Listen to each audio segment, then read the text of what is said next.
The evacuation sirens wailed across the dying planet, like the screams of something ancient and wounded. Samuel Voss stood in the center of what had once been a mining colony's medical bay, his weathered hands gripping the edge of a rusted examination table. Around him, younger colonists rushed past in a blur of panic and desperation, their faces masks of fear as they scrambled toward the last transport ships. "Move it, old-timer," a Zenthari soldier barked, his forearms gesturing impatiently toward the exit. The reptilian alien's scales shimmered an irritated orange beneath the flickering emergency lights. "Final transport leaves in 8 minutes." Samuel nodded slowly, his 73-year-old knees protesting as he shuffled toward the corridor. The floor trembled beneath his feet. Somewhere deep in the planet's crust, the terraforming cores were failing, leaking radioactive material that had already turned the southern hemisphere into a wasteland of ash and twisted metal. The Galactic Council had declared Kepler 442c a total loss. 40 years of human and alien collaboration gone, deemed not worth saving. He clutched his worn canvas bag tighter against his chest. Inside were 3 things: a photograph of his daughter Sarah, dead now for 15 years, a small metal tin containing heirloom seeds his grandmother had given him before Earth became too expensive for families like his, and a water-stained journal with half its pages still blank. The corridor was chaos. A Qualith mother, her translucent blue form flickering with distress, carried 2 small children through the crowd. A human engineer stumbled past, his face blackened with soot, screaming about pressure seals and core breach protocols that nobody was listening to anymore. The air tasted like burning copper and fear. Samuel's breath came harder now. His lungs, scarred from years of working the deep mines without proper filtration, wheezed with each inhalation. The younger folks pushed past him with barely a glance.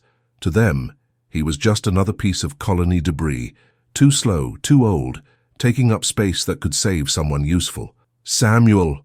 A familiar voice cut through the noise. Dr. Yelena Korsgaard, the colony's chief physician, appeared at his elbow. Her face was streaked with dust and tears. "Samuel, you need to move faster.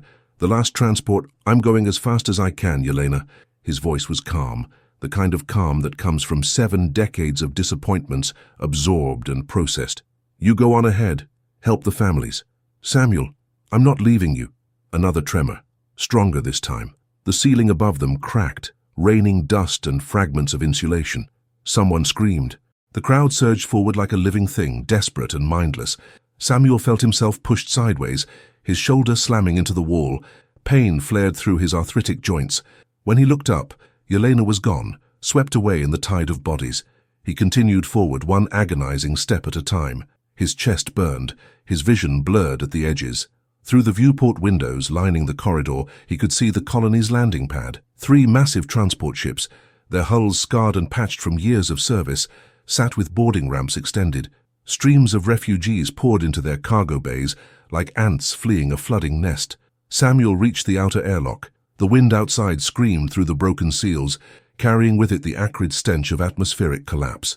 The sky had turned a sickly yellow-green, choked with chemical clouds. In the distance, he could see the skeletal remains of the terraforming towers, once proud monuments to galactic cooperation, now just blackened spires against a poisoned horizon. A human security officer stood at the ramp of the nearest transport, a handheld scanner in his grip. He was young, maybe 25, with the hard eyes of someone who'd already seen too much. "Move it, people! Scan and board! 30 seconds per person! No luggage above weight limit!" Samuel joined the line. 20 people ahead of him, then 15, then 10. The transport engines were already warming up, their deep thrum vibrating through the landing pad's cracked surface. Samuel could see faces pressed against the transport windows, people who'd made it aboard watching those still outside with expressions caught between relief and guilt. 5 people ahead of him. Another tremor. This one didn't stop. The ground began to shake continuously, a low rhythmic pulsing that felt like the planet's heartbeat stuttering toward cardiac arrest. "That's it!" The security officer's voice cracked with panic. "That's the last one! Seal the ramps! Seal them now!" "Wait!" Samuel raised his hand, his voice lost in the roar of engines and collapsing infrastructure. "Wait! I'm here!" But the ramp was already rising. The 5 people in front of him surged forward, shoving, clawing. The officer was already backing away, his scanner forgotten. 3 made it onto the ramp before it sealed. 2 didn't. Samuel watched the transport lift off, its landing thrusters scorching the pad black. The two people who hadn't made it, a young human woman and an elderly Crix male with silver fur, stood frozen in shock. Then they ran for the second transport. Samuel tried to run too. His legs gave out after 3 steps. He fell hard onto his knees, the impact sending white-hot pain through his bones. His bag tumbled from his grip, spilling open. The seed tin rolled across the landing pad. No, he crawled forward, reaching for it. The second transport lifted off, then the third. The roar of their engines was deafening, a sound like hope itself departing, and then silence, or what passed for silence on a dying world. Just the wind, the distant creak of failing structures, and the low, ominous rumble from beneath the surface. Samuel knelt there on the landing pad for a long time. The 2 others who'd been left behind were gone, disappeared into the ruins to find shelter, or perhaps something quicker and more merciful than slow starvation. He gathered his spilled belongings with shaking hands. The photograph, cracked now but intact. The journal, the seed tin, dented but sealed. He placed them carefully back into his bag. When he stood, his knees screamed protest, but he ignored them. He'd spent 50 years in mines ignoring his body's protests. What was a little more? The colony stretched out before him, a maze of prefabricated structures and industrial equipment now abandoned. In the distance, perhaps 2 miles away, he could see the edge of what had once been the agricultural sector. Most of it was burned or buried under ash, but there at the far end, he remembered seeing something during his work shifts. A cabin, small, probably meant for equipment storage, built during the colony's early days, when people still thought Kepler 442c might be humanity's new garden world. Samuel started walking. He didn't look back at the sky, didn't waste time hoping for a miracle rescue. The Galactic Council had written this planet off. He'd heard the reports. Too expensive to salvage, too toxic to reclaim. In a galaxy with 1 million worlds, who'd waste resources on one failed colony and a handful of forgotten souls. The walk took hours. His breath came in ragged gasps. Twice he had to stop and rest, sitting on chunks of debris while his heart hammered against his ribs. The landscape around him looked like the aftermath of divine punishment. Craters where buildings had collapsed, twisted metal sculptures that had once been transport trucks, fields of ash where crops had grown. But as he walked, something strange happened. The tremors beneath his feet began to calm. The air, while still acrid, seemed less immediately lethal. Perhaps he was moving away from the worst of the core breach. Perhaps he was just going numb to it all. The cabin appeared through the haze like a mirage. It was smaller than he remembered, barely 15 feet on a side, with walls made of prefabricated polymer sheets, weathered grey by the harsh climate. One window, cracked but not shattered, a door hanging slightly askew on its hinges. Samuel pushed the door open. Inside was darkness and dust. The floor was intact, no holes in the roof. In the corner, an old water reclamation unit, probably non-functional. Against one wall, a metal shelf unit, empty except for a few rusted tools. He set his bag down on the floor and sat beside it, his back against the wall. Through the cracked window, he could see the yellow-green sky beginning to darken toward something like night. 2 moons hung in the haze, one whole, one shattered into a ring of debris from some ancient impact. Samuel pulled out his journal and the photograph. Sarah smiled up at him from the image, forever young, forever holding the grandchild he'd never met before the colony ships left Earth. He'd come to Kepler 442c because she'd wanted him to. "See the stars, Dad," she'd said. "Build something new." He'd built nothing. He'd dug holes in the ground and carried rocks and fixed broken equipment. He'd been useful enough to bring along, but not useful enough to save. The old man laughed then, a sound that surprised him. It wasn't bitter. It wasn't sad. It was just laughter. The absurdity of it all. 73 years old, abandoned on a poisoned planet, sitting in a dusty cabin with nothing but seeds and memories. "Well, Sarah," he said aloud to the photograph, "I suppose I've got time now." He opened the seed tin. Inside, wrapped in scraps of cloth, were dozens of varieties: tomatoes, beans, wheat, carrots, flowers his grandmother had loved, whose names he'd forgotten.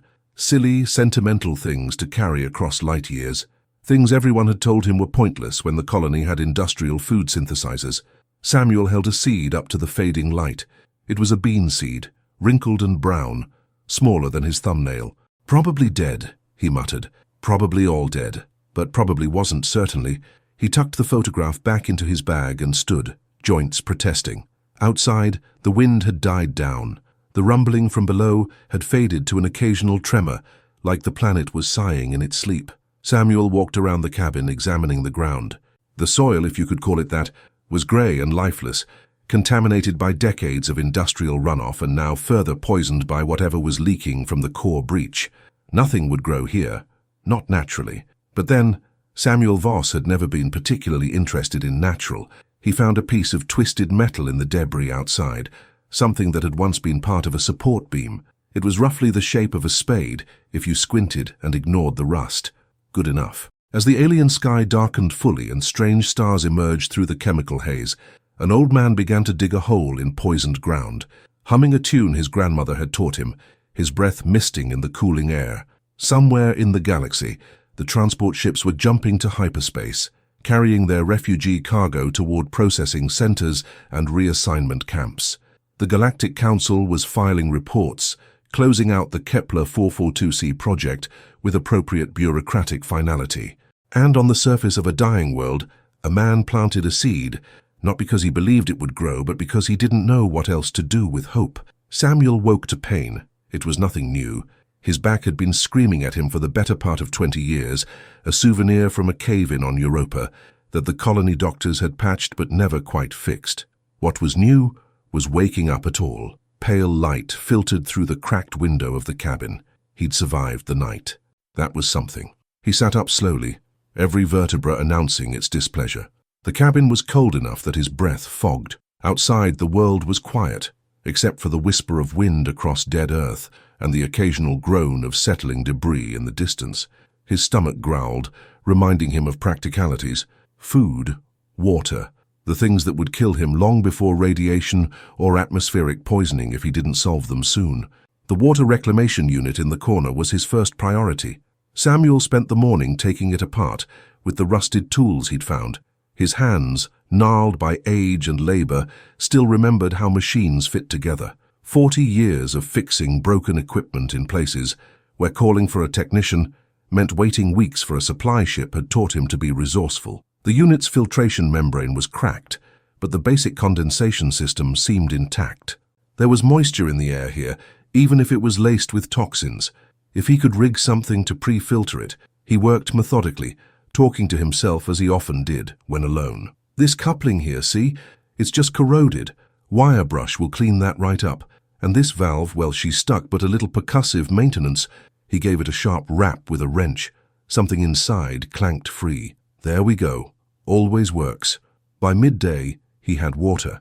It tasted like metal and sadness, but the indicator lights on the unit glowed green, potable enough. He drank slowly, savoring each swallow, then filled an old canteen he'd found in the debris outside. Food was a different problem. The colony had been evacuated so quickly that most structures still held supplies, but the nearest buildings were a mile away, and Samuel had no illusions about his ability to make that journey multiple times. He'd need a cart, or a sled, something. He spent the afternoon scavenging around the cabin's immediate vicinity. The agricultural sector had been hit hard by whatever disaster had killed the terraforming, but it had also been the most built-up area. Pieces of equipment lay scattered like the bones of mechanical dinosaurs. Samuel found a maintenance buggy, overturned and half buried in ash. Its power cell was dead, but the frame was intact, and it had wheels. With effort that left him gasping and seeing stars, he managed to flip it upright. 2 of the wheels were seized, but 2 still turned, good enough for a sled. As the alien sun began its descent, Samuel loaded his improvised sled with everything useful he could find. A coil of cable, sheets of scrap metal, a toolbox with actual tools inside, a treasure beyond price. Several sealed emergency ration packs he discovered in what had been a maintenance shed, probably forgotten by workers rushing to evacuate. He ate one of the ration packs that night, sitting on the cabin floor with his back against the wall. It was chicken teriyaki flavor, or what food scientists approximated as chicken teriyaki. It tasted like textured protein and broken promises, but it was calories, and calories meant life. After eating, Samuel took out his seed tin again. In the fading light, he examined each variety, touching them gently as if they were prayer beads. His grandmother had saved these across generations, back when Earth still had seasons and family farms. She'd pressed the tin into his hands the day he left for the colony ships. "Something living," she'd said, her ancient eyes clear despite her 97 years. "You take something living with you, Samuel. Machines break, people die, but a seed is a promise that keeps itself." He hadn't understood then. He thought she was being sentimental, the way old people get about dirt and roots when the world had moved on to hydroponic towers and orbital agriculture. Now, on a dead planet, the only human for God knew how many light years. He understood perfectly. The next morning, Samuel began his work in earnest. He'd planted one seed his first night, more gesture than plan.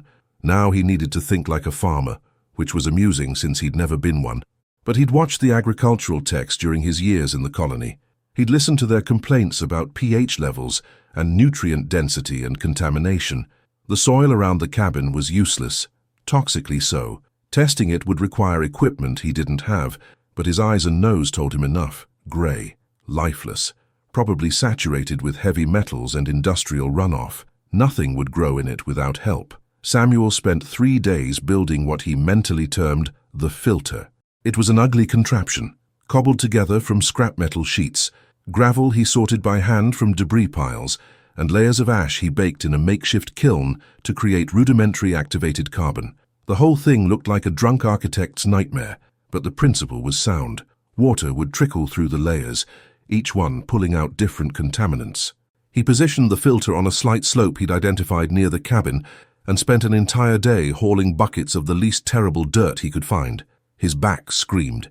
His knees threatened to give out entirely. Twice he had to stop and simply lie on the ground, staring at the yellow-green sky, wondering if this was the moment his heart would finally say enough. But it didn't. The stubborn muscle kept beating, kept pumping blood to muscles that had long since forgotten what rest felt like. On the 6th day after the evacuation, Samuel planted his first real garden.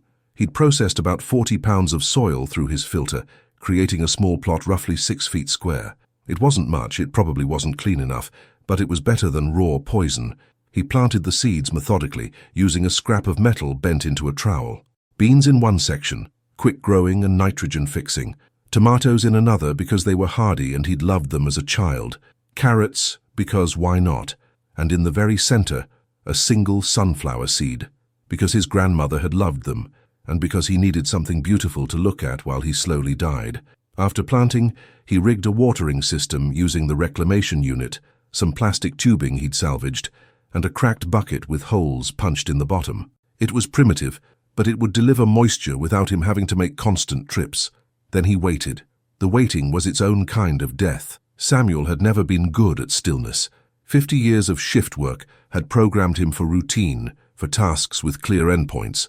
Now his days consisted of maintaining his filter, checking soil moisture, and trying not to think about how many ration packs he had left. 14. At 1 per day, that gave him 2 weeks. He tried not to think about what came after 2 weeks. He spent his time improving the cabin. He sealed the cracks in the walls using a paste made from ash and water. He fixed the door so it hung properly. He built a crude chimney from scrap metal so he could have fire without smoking himself out. Small projects, distractions from the growing certainty that he'd die here, having accomplished nothing but an old man's stubborn refusal to lie down.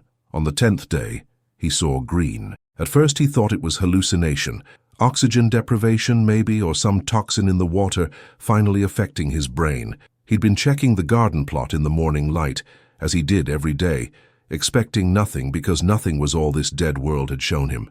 But there it was, a tiny green shoot no bigger than his thumbnail, pushing up through the processed soil.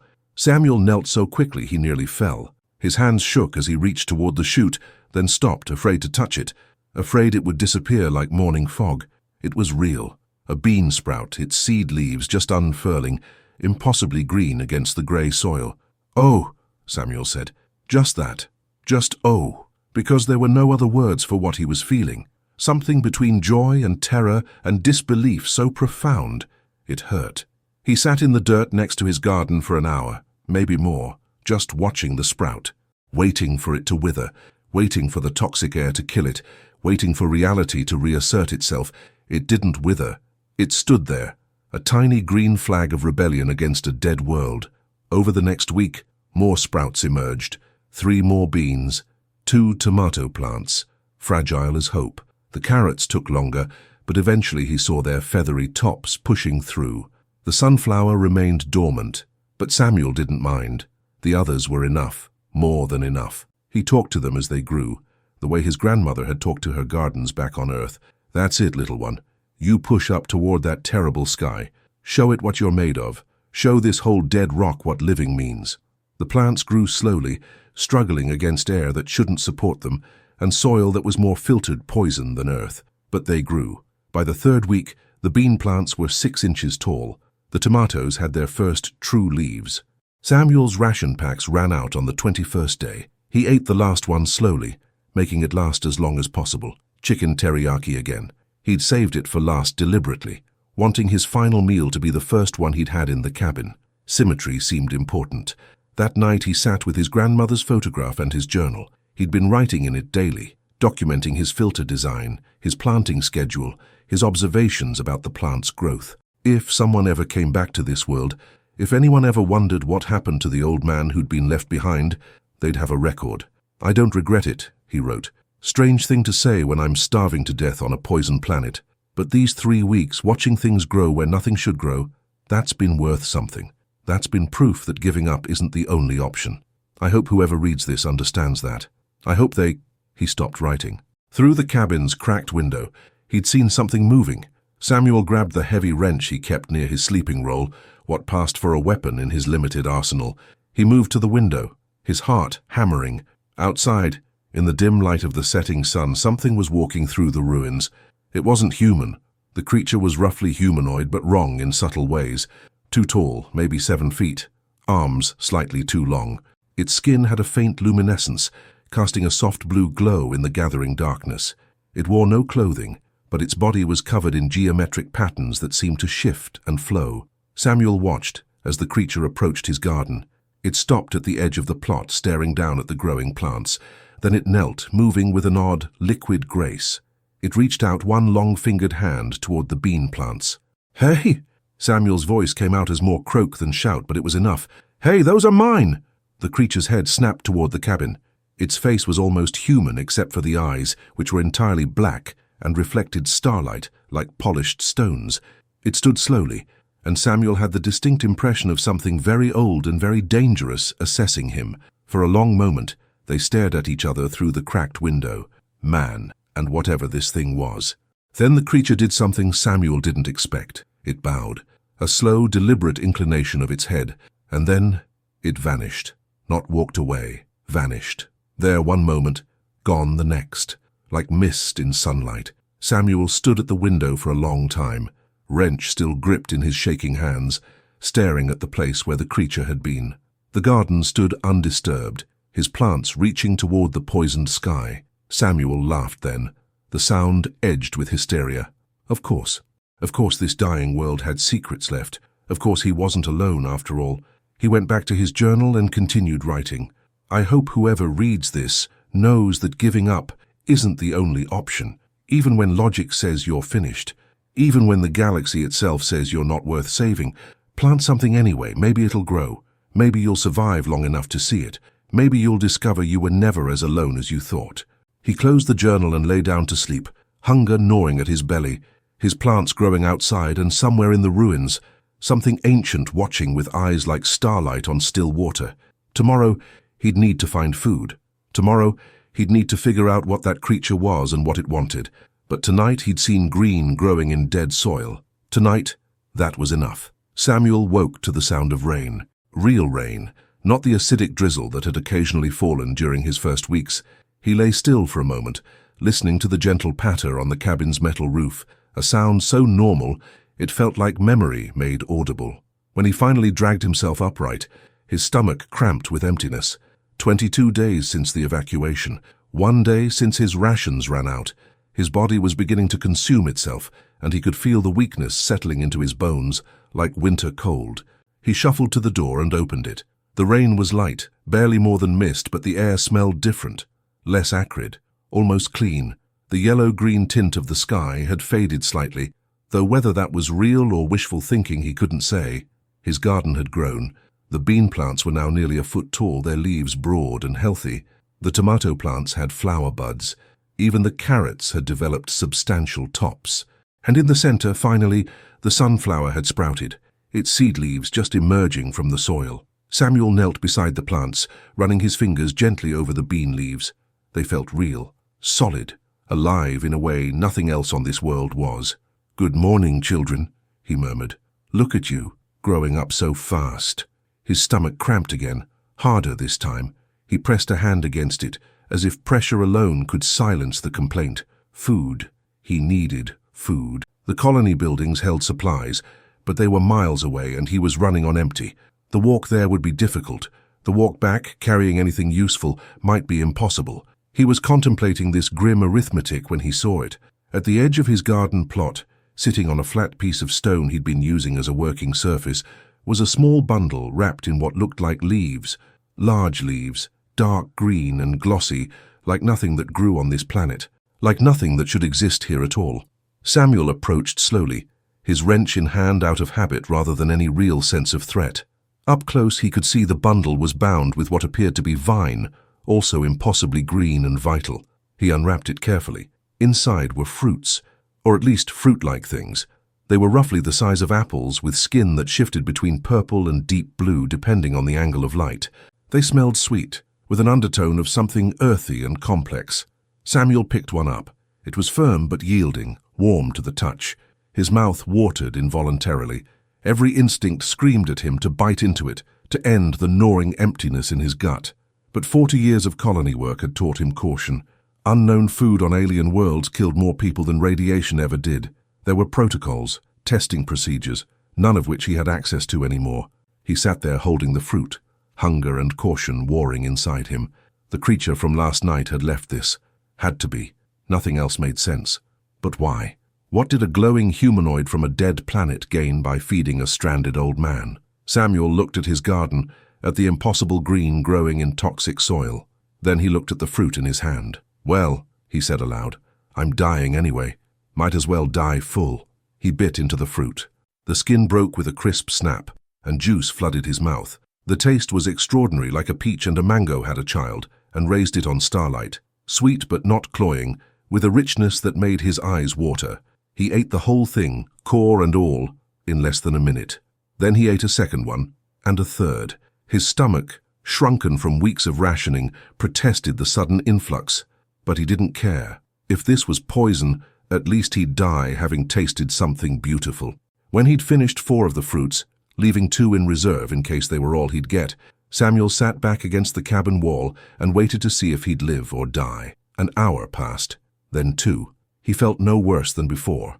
Actually, he felt better. The fruit sat well in his stomach, and the cramping weakness had eased. Energy he hadn't felt in days began to trickle back into his limbs. By midday, Samuel was convinced the fruits were safe. More than safe. He felt better than he had since the evacuation. His thinking was clearer. His joints ached less. Even his breathing came easier. He spent the afternoon expanding his garden. The success of the first plot had given him confidence, and now he had energy to back that confidence. He built a second filter, this one larger and more refined based on what he'd learned from the first. He processed more soil, creating 3 additional plots around the cabin. As he worked, he kept glancing toward the ruins, wondering if the creature would appear again, but the landscape remained empty except for wind and settling dust. That night, Samuel planted more seeds. Wheat in one plot, because humans had been growing wheat since before recorded history, and there was comfort in continuity. Squash in another because they were hardy and productive. And in the third, he planted flowers, marigolds, zinnias, morning glories, impractical things, beautiful things. "For my grandmother," he explained to the empty air. "She always said a garden without flowers is just a farm." He saved the last 2 fruits for dinner, eating them slowly this time, savoring each bite. As darkness fell, he sat outside the cabin watching his plants in the starlight. The beans had grown noticeably even over the course of the day. The tomatoes had opened 2 of their flower buds. The sunflower was already 3 inches tall. Impossible growth, but then everything about this was impossible. "I know you're out there," Samuel said to the darkness. "I know you can hear me. I don't know what you are or why you're helping me, but thank you. For the food, For not killing me in my sleep, for whatever this is." The darkness didn't answer. He hadn't expected it to, but he felt watched, and somehow that was comforting rather than threatening. Over the following days, a pattern emerged. Each morning, Samuel would find another bundle of fruit waiting at the edge of his garden. Sometimes it was the purple-blue ones. Sometimes different varieties appeared. Small red berries that tasted like strawberries crossed with lightning. Yellow pods that opened to reveal flesh like honey-sweet custard. Dark green globes with flesh that was savory, almost meaty, filling him in a way the sweet fruits didn't. Samuel never saw the creature deliver them. He tried staying awake, watching through the cabin window, but exhaustion always claimed him before dawn. It was as if the being appeared only when not observed, like some kind of quantum phenomenon of kindness. In exchange, though no exchange had been requested, Samuel left things. A repaired water filter he'd found in the ruins, cleaned and restored to function. A carefully drawn map showing which structures were stable and which had collapsed. Small things, useful things. They were always gone by morning. His garden expanded. 2 weeks after the first sprouts, the bean plants flowered. A week after that, he harvested his first beans. 12 pods, bright green and perfect. He ate them raw, standing in his garden, weeping silently at the taste of food he'd grown himself from poisoned soil. The tomatoes followed, small cherry types, but abundant. He ate some fresh and carefully saved seeds from others, drying them for future planting. The carrots came up sweet and crisp. Even the wheat began to form seed heads, though he knew it would be months before he could harvest grain. Samuel documented everything in his journal: growth rates, soil amendments that seemed to work, weather patterns, the slow but definite improvement in air quality. He drew diagrams of his filters, wrote detailed instructions for processing toxic soil into something livable. "In case someone comes back," he wrote. "In case any of this matters to anyone but me." But increasingly he suspected it did matter. The planet was changing. Not dramatically, but measurably. The sky was clearer. The tremors from below had stopped entirely. The acrid smell had faded to something almost neutral. It was during the harvest of his first full crop of beans, nearly 2 months after the evacuation, that the creature finally appeared in daylight. Samuel was working in his largest garden plot, now nearly 40 feet square, pulling weeds and checking plants. He'd expanded far beyond survival gardening now. He had beds of lettuce, radishes, peas, 3 different types of squash. The cabin was surrounded by green, an oasis of impossible life. He felt the presence before he saw it, that sense of being watched, but stronger now. He turned, and there it was, standing at the edge of his garden. In full daylight, the creature was even more striking. Its skin was the color of deep water with light playing through it, and those geometric patterns he'd seen before were actually moving, flowing across its body in slow, hypnotic swirls. It was completely hairless, and its features were androgynous and eerily beautiful. Samuel stood slowly, his gardening trowel still in hand. "Hello," he said simply. The creature tilted its head in that same curious, bird-like gesture from their first encounter. Then it raised one long-fingered hand and pointed at the garden. Samuel followed the gesture. "Yeah," he said. "I know. Impossible, right? Everything says nothing should grow here, but here we are." The creature's hand moved, gesturing in a complex pattern Samuel couldn't quite follow. It seemed to be indicating the plants, then the soil, then the sky, then back to Samuel. "I don't understand," Samuel admitted. "I don't speak whatever you're trying to communicate." The creature lowered its hand. Those black eyes studied him for a long moment.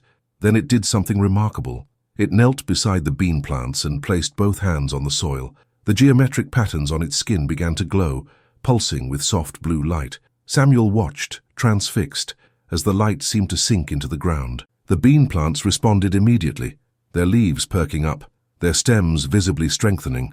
It was like watching time-lapse photography, except it was happening in real time. After perhaps 30 seconds, the creature stood and stepped back. The plants were noticeably healthier, more vigorous. The effect was spreading too, a wave of enhanced vitality moving outward from where the creature had touched the soil. "You're healing it," Samuel whispered. "The planet. You're trying to heal it." The creature looked at him with those impossible eyes. Then it pointed at Samuel's garden again, at the impossible green growing in dead soil. It pointed at Samuel himself. And then, with a gesture that seemed to encompass everything, it spread its arms wide. The meaning was clear. Together. Healing together. "I'm just an old man growing vegetables," Samuel said, but even as he said it, he understood how insufficient that was. He wasn't just growing vegetables. He was proving it could be done. He was creating templates, documenting methods, turning poison into life one handful of processed soil at a time. The creature reached into the shifting patterns on its own chest and pulled something out. The action shouldn't have been possible, like reaching into water and pulling out light, but there it was.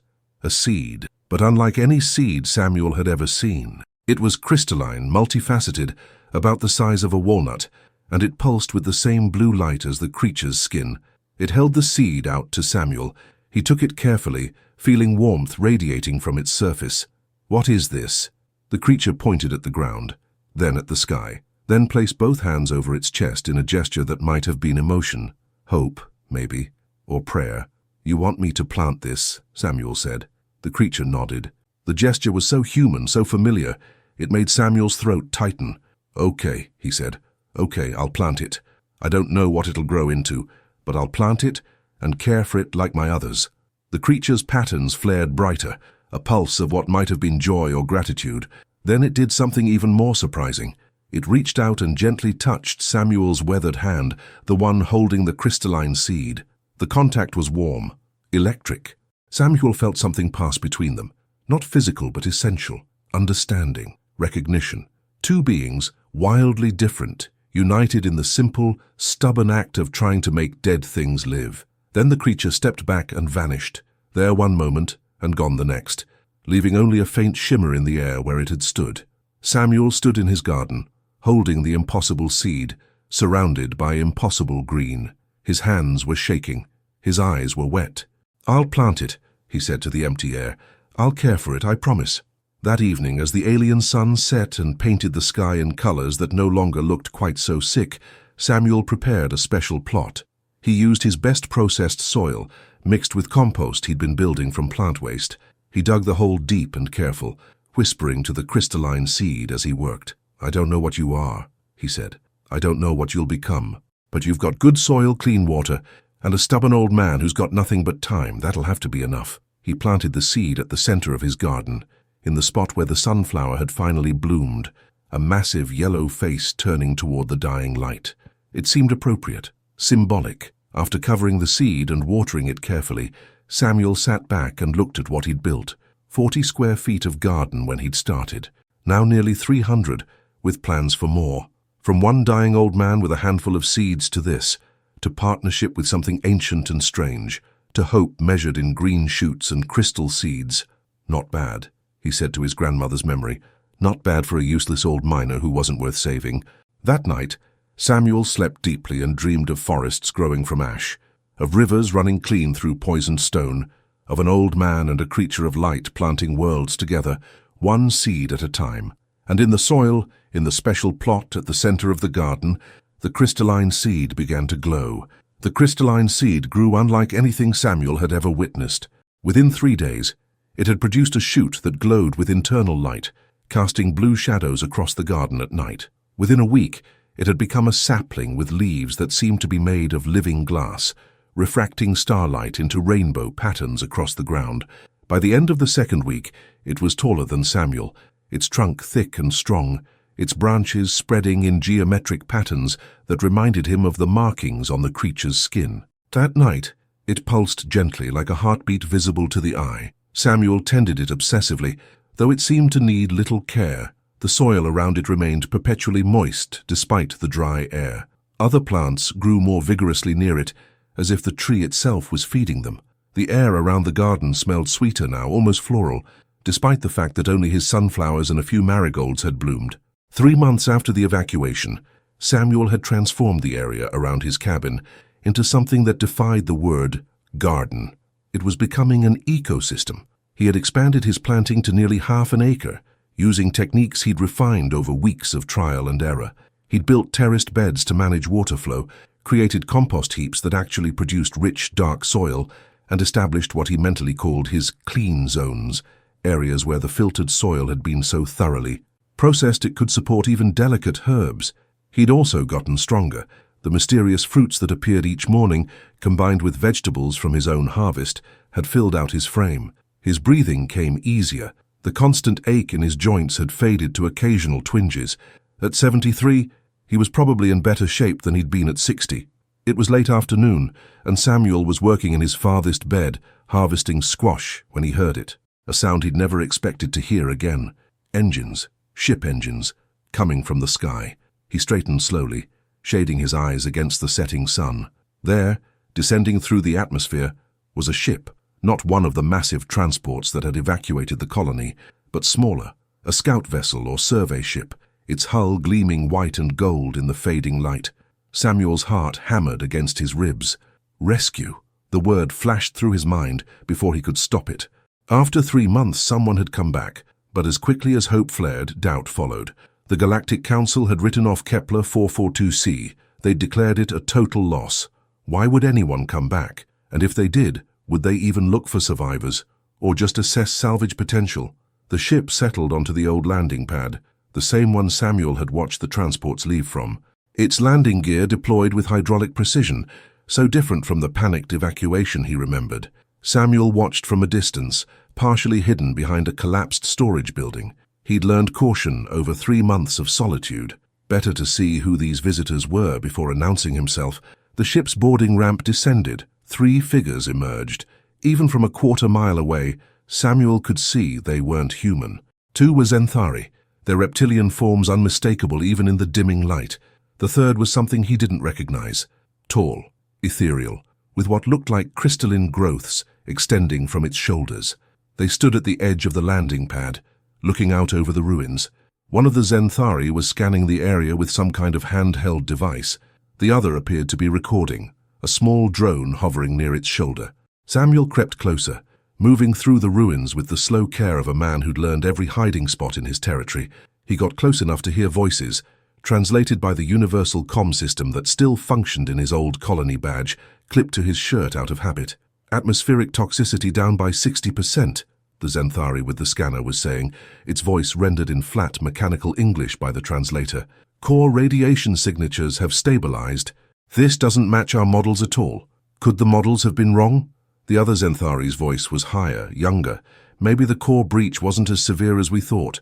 The breach was severe enough to kill the southern hemisphere. This was the crystalline being, its voice like wind chimes underwater. The readings we took during evacuation were conclusive. This planet should be a wasteland for the next 1,000 years. And yet, the first Zenthari gestured broadly, look at it. The sky is clearing. The soil samples I'm getting show active microbiological content. Something is healing this world. The indigenous population? The younger Zenthari suggested. We classified 3 species of subterranean life forms before the colony was established. Perhaps they're more resilient than we thought. Perhaps. But the crystalline being didn't sound convinced. We should investigate the colony structures. Look for data logs, automated systems that might have continued operating after evacuation. They started walking toward the main colony complex, away from Samuel's position. He watched them go, his mind racing.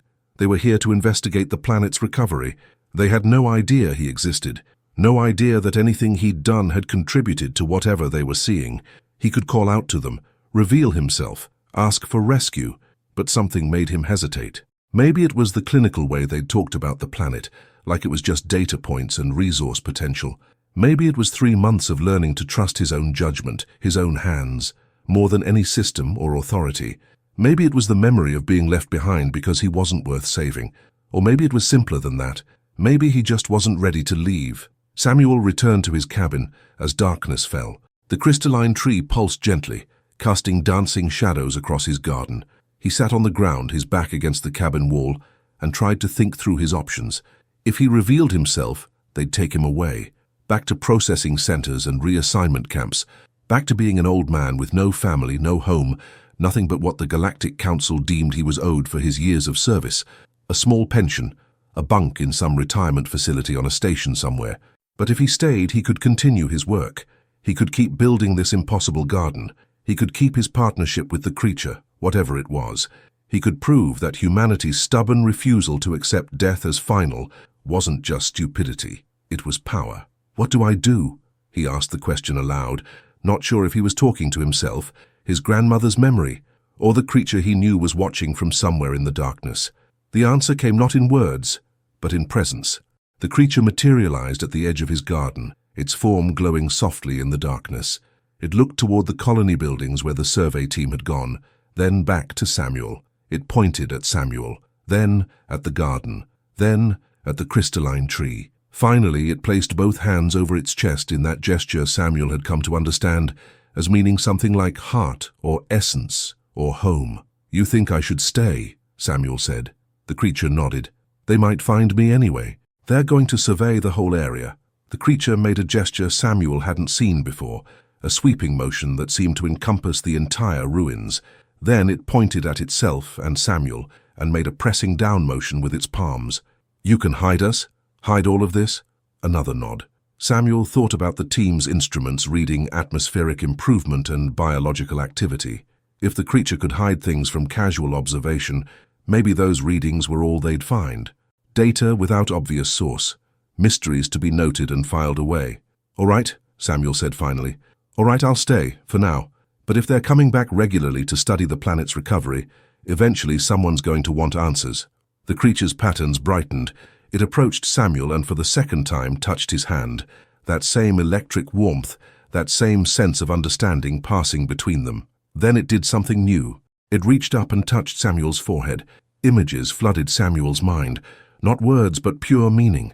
He saw the planet as it had been, thousands of years ago.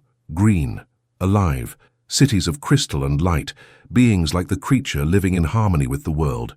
Then disaster, war, the sky burning, the ground poisoning, the civilization falling. He saw the survivors, driven underground, sleeping in crystal chambers, waiting for the world to heal. Centuries passing, millennia. The planet getting worse, not better. Despair settling like ash. Then humans arriving, building their colony, poisoning the world further, all unintentional, all in the name of progress. The creature and its kin, still sleeping deep below, feeling the world die above them. The evacuation, the abandonment, and then impossibly green shoots pushing through toxic soil. An old human, alone and forgotten, planting hope in dead ground. The creatures waking, drawn by the first signs of healing they'd felt in ages, watching, helping where they could, hoping. The images faded, leaving Samuel gasping, tears streaming down his weathered face. "You've been here all along," he whispered, "sleeping under the poison, waiting, and I woke you." The creature withdrew its hand from Samuel's forehead. It nodded once, solemn. "I'm sorry," Samuel said. "I'm sorry we made it worse. Sorry for what my people did." But the creature shook its head. It pointed at the garden, then at Samuel, then made a gesture like opening a door or beginning something new. Not apology. Beginning. Second chance. Partnership. Over the following week, the survey team remained on planet. Samuel watched them from concealment, sometimes just meters away, hidden by whatever ability the creature and its kin possessed. He saw them take samples, run scans, argue about the impossible readings. "The soil here should be dead for centuries," the first Zenthari kept repeating. "But look at this microbiological diversity. It's like the planet is regenerating itself. Perhaps we underestimated natural recovery processes," the crystalline being suggested, though it sounded uncertain. They never found Samuel's garden. They walked past it multiple times, their eyes seeming to slide away whenever they got close. They never found the cabin. It was as if that entire area existed in a blind spot. On the seventh day, they packed up and prepared to leave. Samuel watched from his hiding spot as they loaded their samples and equipment. "Report to the council?" the younger Zenthari asked. "Not yet," the first Zenthari said. "We need more data. We'll return in 3 months, set up long-term monitoring. If the planet really is recovering, it might be viable for resettlement in a few decades." "Imagine that," the crystalline being said. "Kepler 442c rising from the ashes. The galaxy could use good news." The ship lifted off, its engines scattering dust across the landing pad. Samuel watched it climb into the sky and disappear into the stars. When he could no longer see or hear it, he returned to his garden. The creature was waiting there along with 2 others he hadn't seen before. They looked similar, but with different patterns on their skin, different colors in their glow. The 3 of them stood in a line before Samuel, and together they bowed deeply. Samuel bowed back, his old joints protesting but his heart full. 3 months, he said. "They'll be back in 3 months. We've got 3 months to make this place so alive they can't ignore it." 3 months to show them that this planet isn't just recovering, it's coming back better than before. The creature's patterns flared bright. Agreement, determination, hope. That night, Samuel wrote in his journal by the light of the crystalline tree. They think the planet is healing itself. They're not entirely wrong. But what they don't understand is that healing isn't passive. It doesn't just happen. It requires work, attention, stubbornness. It requires an old man who doesn't know when to quit, and strange beings who remember when their world was alive and are willing to help an old fool try to make it live again. 3 months. We'll see what grows in 3 months. I think we're going to surprise them.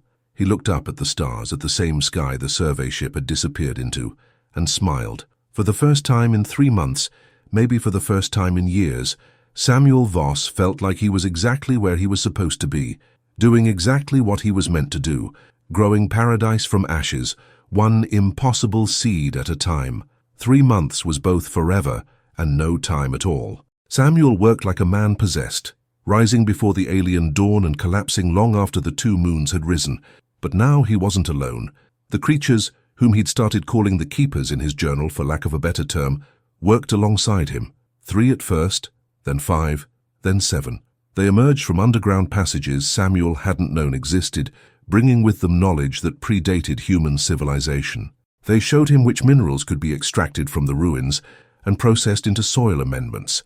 They taught him, through gestures and shared mental images, how water could be purified using crystalline matrices they grew in underground caverns. They revealed plants from their own ancient gardens, seeds preserved in stasis for millennia, waiting for soil clean enough to accept them. The garden exploded outward. What had been half an acre became 2 acres, then 5. The crystalline tree at the center grew taller each day, now standing nearly 40 feet high, its branches spreading like a glowing umbrella over the surrounding beds. Other crystal trees began to sprout from seeds the Keepers planted, each one a nexus of healing energy. Samuel's vegetables thrived beyond anything agriculture manuals said was possible. His tomato plants grew 8 feet tall and produced fruit year-round. His bean plants yielded 3 times what they should. The wheat formed golden seas that whispered in the wind, and when Samuel finally harvested it and ground the grain by hand, the bread he baked was the most delicious thing he'd ever tasted. But it wasn't just food crops anymore. The Keepers introduced him to their native species, spiral ferns that filtered toxins from the air, moss that spread across contaminated ground and left clean soil in its wake, trees with silver bark that seemed to sing when the wind blew through their leaves, flowers that opened only at night, their petals glowing soft colors and releasing scents that made Samuel feel peaceful and whole. The transformation extended beyond his immediate garden. The Keepers led him to other areas of the ruins, places where the soil was receptive or where underground water could be accessed. Together they established satellite gardens, small oases scattered across the dead landscape. Each one featured a young crystalline tree surrounded by a mix of human crops and keeper plants. Samuel documented everything. His journal expanded to 3 volumes, then 5. He drew detailed maps showing the location of each garden. He recorded plant combinations that worked particularly well together. He wrote instructions for processing toxic soil, for building filtration systems from scrap, for maintaining the delicate balance between human and Keeper species. "In case something happens to me," he explained to the Keepers one evening as he worked by lamplight, his handwriting cramped and careful, "in case someone needs to continue this work." The eldest Keeper, distinguished by the deeper blue of its glow and the complexity of its skin patterns, reached out and touched the journal. Samuel felt the familiar electric warmth, and with it came understanding. The Keepers were recording too, in their own way. Knowledge was being preserved in crystal, in living memory, in the very structure of the trees they'd planted. Nothing would be lost. 5 months after the evacuation, Samuel looked at himself in a scrap of polished metal that served as a mirror and barely recognized the man staring back.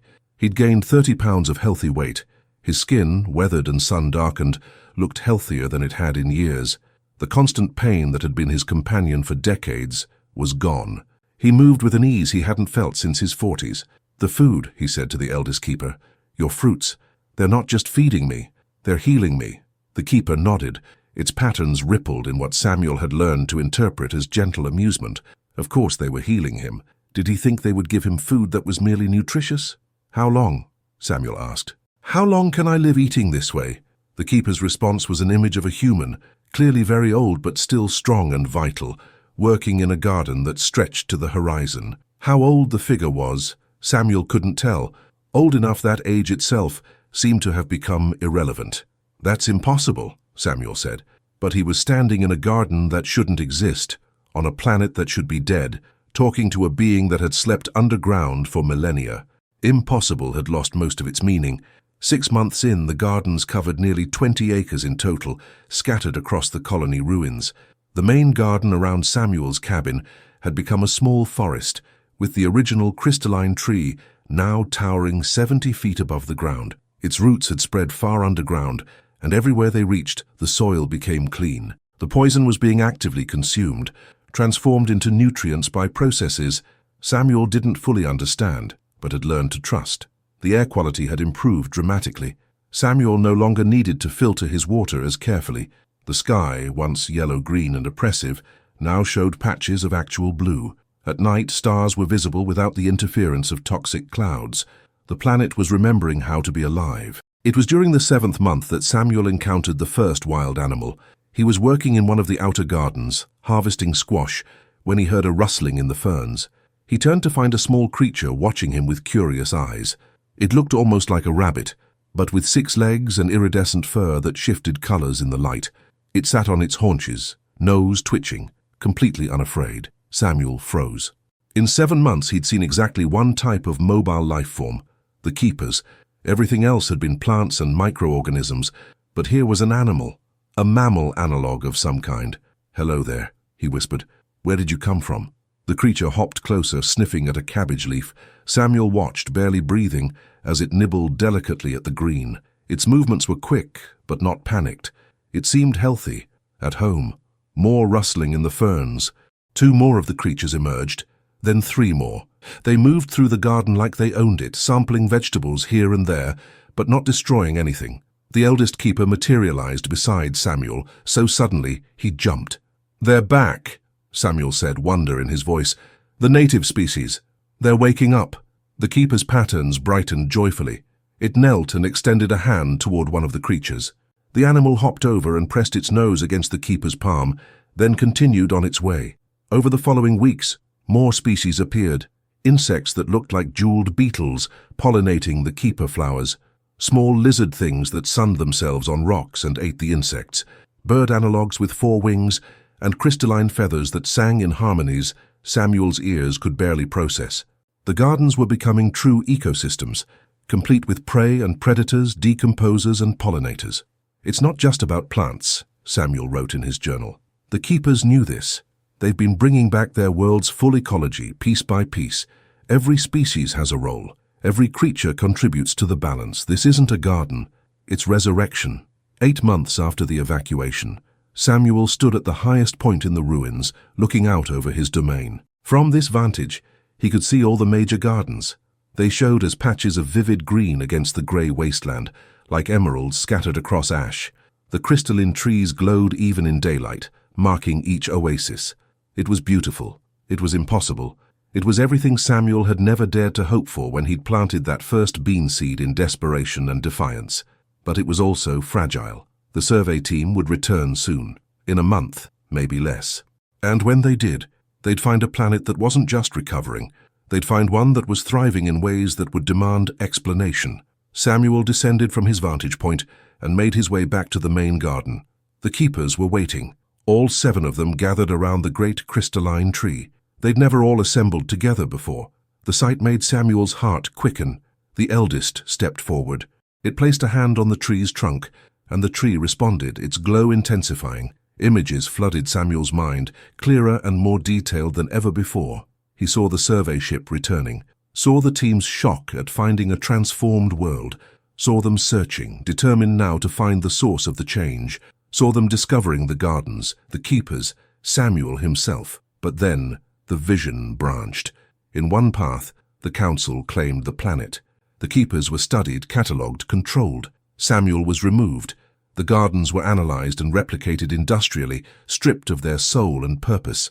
Kepler 442c became just another resource, its resurrection appropriated by beings who'd abandoned it to die. In the other path, Samuel stood before the council representatives, not hiding, not asking permission, simply showing them what had been built and refusing to let them diminish it. In this vision, Samuel's weathered face was calm, but his eyes were fierce. Behind him stood the keepers, and behind them stretched gardens that had become forests, ecosystems that had become wilderness, a dead world that had learned to live again. The vision faded. The eldest keeper looked at Samuel with those bottomless black eyes. "You're asking me to decide," Samuel said. "Hide, and hope they leave us alone, or confront them directly." The keeper shook its head, not asking, showing him options. The choice, as always, was his. Samuel looked around at the garden he'd built, at the impossibly healthy plants, at the keepers who'd become his partners and, if he was honest, his friends, at the small animals moving through the undergrowth, at the crystalline tree that pulsed like a second heart. He thought about his daughter Sarah, who'd wanted him to see the stars, about his grandmother, who'd given him seeds and told him they were promises, about 73 years of being told he wasn't worth much, wasn't worth saving, was just an old man taking up space that could go to someone more useful. He thought about 3 months of proving that wrong, 3 months of building something beautiful from ash and stubborn hope. "We don't hide," Samuel said firmly. "We've done nothing wrong. We've healed a world they left to die. Let them see that. Let them reckon with what an old man and some sleeping aliens accomplished while they were writing reports about acceptable losses." The keeper's patterns flared bright. Agreement, pride, determination. "But we don't make it easy for them either," Samuel continued. "We prepare, we document. We make sure that if they try to take this away from us, the whole galaxy knows what they're taking and why." He turned to the eldest keeper. "How long until they arrive?" The response was an image of 3 moon cycles, 3 weeks. "Then we have 3 weeks to make this place so undeniably alive that even the Galactic Council can't pretend it's just natural recovery." Samuel smiled, and it was the smile of a man who'd stared down death and taught it to grow tomatoes. "Let's show them what humans and keepers can do when we work together." That night, Samuel sat at his makeshift desk and began writing a different kind of document. Not a journal, not instructions, a declaration. "To the Galactic Council and all who claim authority over Kepler 442c," he wrote, "My name is Samuel Voss. I am 73 years old, human, and I was left behind when you evacuated this planet 8 months ago. I do not write to complain about that abandonment. I write to inform you that in your absence, this world has been healed, not by your technology, not by your resources, but by the hands of one forgotten old man and the indigenous people you never knew existed. What grows here now is not yours to claim or control. It is a partnership, a covenant between human and keeper, between those you left behind and those who never left at all. When you return, you will find a world transformed. You may study it, you may marvel at it, but you will not own it. This planet heals itself now, and we are its gardeners." Respectfully but firmly, Samuel Voss, first citizen of New Kepler. He read it over once, then carefully folded it and placed it in his journal. When the survey team arrived, they'd get a copy.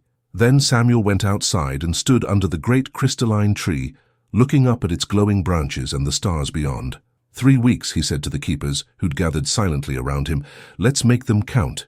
And in the darkness, 7 beings of light nodded as one, their patterns blazing with purpose, while around them a garden that shouldn't exist, prepared to make itself impossible to ignore. The ship descended through clouds that were white and pure, no longer tainted with yellow poison. Samuel watched from beside the great crystalline tree, his weathered hands resting on its trunk as if drawing strength from its presence. The 7 keepers stood with him, visible now, no longer hiding. They'd made their choice. Together they would face what came. It wasn't the same scout ship from before. This was a proper council vessel, 3 times larger, with the official seal of the Galactic Resettlement Authority emblazoned on its hull in silver and blue. They'd brought bureaucrats. That meant they were serious about reclaiming the planet. The ship settled on the old landing pad with practiced precision. For a long moment, nothing happened. Samuel imagined them inside, staring at their sensor readings, trying to reconcile what their instruments told them with what they'd expected to find. Then the boarding ramp extended. 8 figures emerged. The 2 Zenthari from before were there, their scales gleaming in actual sunlight that broke through genuine blue sky. The crystalline being was there too, moving with that fluid grace of its kind. But they'd brought others. A Qualith administrator. its translucent form shimmering with bureaucratic importance. Two humans, a man and a woman, both wearing the crisp uniforms of council surveyors, and two others Samuel didn't recognize, beings that looked like they were made of liquid metal, flowing and reforming as they moved. They stood at the base of the ramp scanning the transformed landscape. Even from half a mile away, Samuel could see their shock. The last time they'd been here, this had been ruins and ash. Now it was a forest. The crystalline trees glowed across the landscape like beacons. Rivers of green spread between them. The air itself shimmered with health. The group moved forward cautiously, instruments out, recording everything. They were headed toward the colony's main complex, but their path would take them near one of Samuel's satellite gardens. Samuel watched as they reached it, watched them stop, watched them stare at orderly rows of vegetables mixed with alien plants they'd never documented, watched them notice the small crystalline tree at the center, barely 20 feet tall, but glowing with the same light as its larger kin. The lead Zenthari, the one Samuel remembered as being most analytical, knelt and pressed a device to the soil. Its scales flushed through several colors, a sign Samuel had learned meant extreme confusion in their species. "This soil is clean," its voice carried across the distance, amplified by their comm systems. "Not just improved, clean, as if it was never contaminated." "Impossible," the Qualith administrator's voice was sharp. "Our readings from 8 months ago were conclusive. This level of toxicity requires centuries to naturally remediate." "Then it isn't natural," the female human surveyor said. She was crouched beside a tomato plant, examining its leaves with something like wonder. "Look at this. This is a human cultivar. Someone planted this. The colonists evacuated fully," the male surveyor objected. "We verified." "Then verify again," the Zenthari interrupted. "Because someone's been gardening here, and recently." They moved deeper into the ruins, and Samuel paralleled them, staying out of sight but tracking their progress. The keepers moved with him, silent as thought. They were waiting for the right moment. The moment when shock had settled into questions that demanded answers. That moment came when the survey team reached the main garden. They emerged from between two collapsed buildings and simply stopped. The eldest keeper had positioned this perfectly. From this angle, the team could see everything. 5 acres of thriving forest garden stretching around Samuel's cabin. The great crystalline tree towering 70 feet overhead, its branches spreading like a glowing cathedral ceiling. Smaller crystal trees scattered throughout, each one a node in a network of light. And everywhere, life. Plants, human and alien, growing in intricate patterns. Small animals moving through the undergrowth. Bird analogues singing in the branches. A stream that hadn't existed 8 months ago, running clear and cold through a channel lined with silver-barked trees. And in the center of it all, sitting on a simple wooden chair outside a small cabin, was an old man reading a book. Samuel had chosen his position carefully. He wore his old colony work clothes, clean but worn, marking him as labor rather than authority. His white hair was neatly trimmed, his beard the same. He looked exactly like what he was, a working man who'd simply continued working after everyone else left. He let them stare for a full minute before he looked up from his book. He marked his place carefully, closed the book, and stood with the slow deliberation of age and arthritic joints. Then he smiled. "Hello," Samuel called out. "I wasn't expecting company until next week. Usually takes you folks 3 months between visits." The silence that followed was profound. The survey team stood frozen, their instruments hanging forgotten in their hands. The Qualith administrator recovered first. It flowed forward, its form rippling with authoritative colors. "Who are you? How are you alive? This planet was evacuated 8 months ago under mandatory council directive." "My name is Samuel Voss," Samuel said calmly.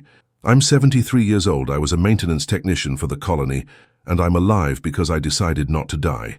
As for the evacuation, well, I was there. I just didn't make it onto the transports in time." "That's impossible," the male human surveyor said. "We verified full evacuation. The manifests—" "Your manifests probably listed me as aboard," Samuel interrupted gently. "I was in line, but the last transport left while I was still on the ground. I assume someone scanned my badge without checking if I'd actually boarded. Easy mistake in a panic." The Zenthari who'd been here before moved closer, its scales cycling through colors of recognition and disbelief. "I remember you.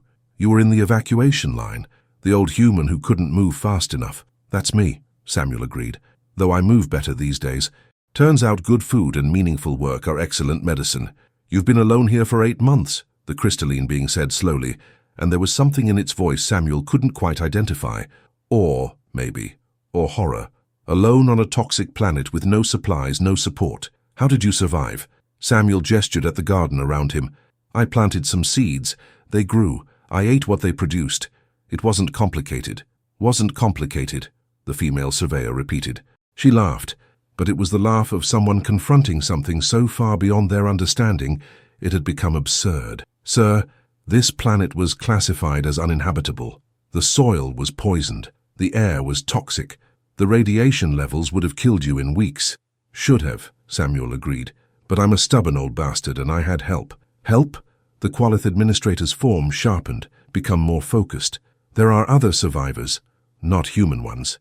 Samuel raised his hand, and the 7 keepers emerged from the forest. They moved silently, their forms glowing in the dappled light beneath the great crystalline tree. They arranged themselves in a line beside Samuel, and together, human and keepers, they faced the survey team. The effect was immediate. The liquid metal beings flowed backward. The Zenthari's scales flashed white with alarm. The Qualith actually lost cohesion for a moment, its form becoming indistinct. Indigenous species, the eldest keeper spoke, its voice translated by Samuel's old colony badge. We are the people of this world. We never left. We only slept.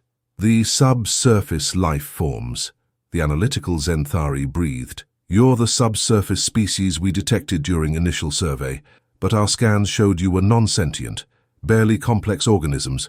Your scans were wrong, the eldest keeper said simply. We did not wish to be found.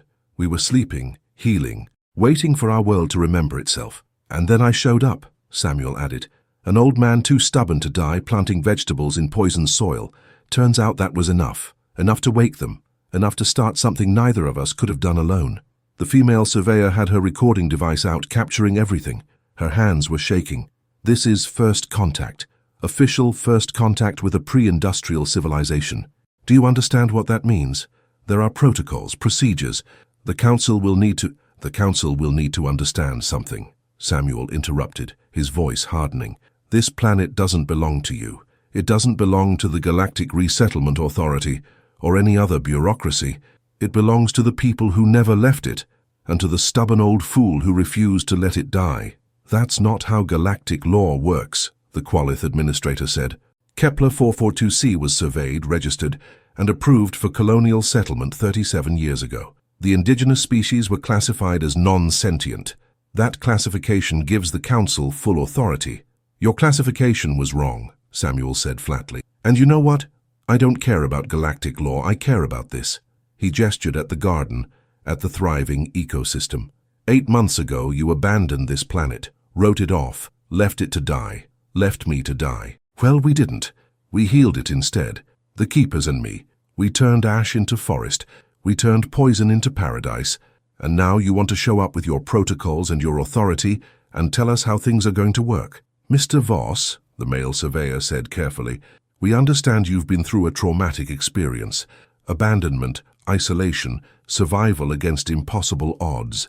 We're prepared to offer you full psychological support and compensation. I don't want compensation, Samuel said. I want you to look at what we've built and recognize it for what it is. Not a resource to be exploited, not a curiosity to be studied. A partnership, a covenant between species. Something new. The analytical Zenthari had been scanning the great crystalline tree with its instruments. Now it looked up. Its scales showing colors Samuel had learned meant deep thought. The atmospheric improvement, the soil remediation, the ecosystem recovery. This is all connected to these trees, isn't it? And the trees are connected to them. It gestured at the keepers. The trees are us, the eldest keeper said, grown from our essence, rooted in clean soil that the human taught us to make. They spread healing into the ground, into the air. They are bridges between what was and what can be. And you taught him agriculture. The female surveyor was looking at Samuel with new eyes, showed him what to plant, how to process the soil. He taught himself the processing, the eldest keeper corrected. We merely showed him what we remembered from before the poison, before the war, before our world died. War? The crystalline being stepped forward. What war? Our surveys showed no signs of recent conflict. Not recent, the eldest keeper said. Thousands of years passed. We destroyed ourselves with weapons that burned the sky and poisoned the earth. Our civilization fell. Most of our people died. The survivors went into deep sleep, waiting for the world to heal. But it never did. It only got worse. Until this human came and showed us that healing requires more than waiting. It requires work. A long silence followed. The survey team looked at each other, having entire conversations with glances and subtle gestures. Samuel knew what they were thinking. This changed everything. A sentient indigenous population, first contact. A planet healing through biological means that could revolutionize terraforming. All of it politically complicated, scientifically valuable, and legally murky. Finally, the Qualith administrator spoke. Mr. Voss, honored keepers, this situation is far beyond our authority to resolve. We will need to report to the full council. They will send representatives. There will be hearings, negotiations, treaties to be drafted. How long? Samuel asked. 6 months, perhaps longer. Samuel looked at the eldest keeper. The being's patterns rippled in what he'd learned to recognize as agreement. 6 months, Samuel said. That's fine. That gives us time to expand the gardens further, to document everything we've learned, to make this planet so undeniably alive that even the council can't justify treating it as dead resources to be parceled out. Mr. Voss, you should return with us, the male surveyor said. You need proper medical care, psychological evaluation. I'm 73 years old and healthier than I've been in 30 years, Samuel interrupted. I'm eating better than I ever did on the colony. My joints don't hurt. I can work all day without gasping for air. Whatever evaluation you think I need, it can wait 6 months. We can't just leave you here, the female surveyor objected. If something happened to you, then I'd die doing something I love in a place I helped heal with friends I chose. Samuel smiled. That's a better end than wasting away in some retirement facility while the galaxy forgets I exist. I'm staying. The survey team exchanged looks again. This time it was the analytical Zenthari who spoke. Mr. Voss, you're asking us to leave a human citizen on an officially unclassified world in the custody of an indigenous species we've only just confirmed as sentient. The liability alone. I'm not asking, Samuel said quietly. I'm telling you. I'm staying. You can report that to the council along with everything else. We could legally compel you, the Qualith administrator said, but its colors were uncertain. You could try, Samuel agreed. But I'm an old man in the garden I built with my own hands. You'd have to drag me out, and I guarantee the keepers wouldn't let that happen peacefully. So you'd need to call in security, maybe military. And then what? The whole galaxy watches you forcibly extract the man who healed a dead planet because he refused to leave his garden. The administrator's colors cycled through several patterns before settling on resigned acceptance. We'll report your choice, it said finally. The council will decide how to proceed. You do that, Samuel said, and while you're at it, give them this. He pulled out a folded paper from his pocket, the declaration he'd written. He handed it to the female surveyor, who took it with careful hands. What is this? A letter, Samuel said, explaining what happened here, what's still happening, what we're building. Read it or don't. Share it or file it away. But it exists, and copies exist, scattered through the garden, buried in the crystal trees, preserved in ways you won't find.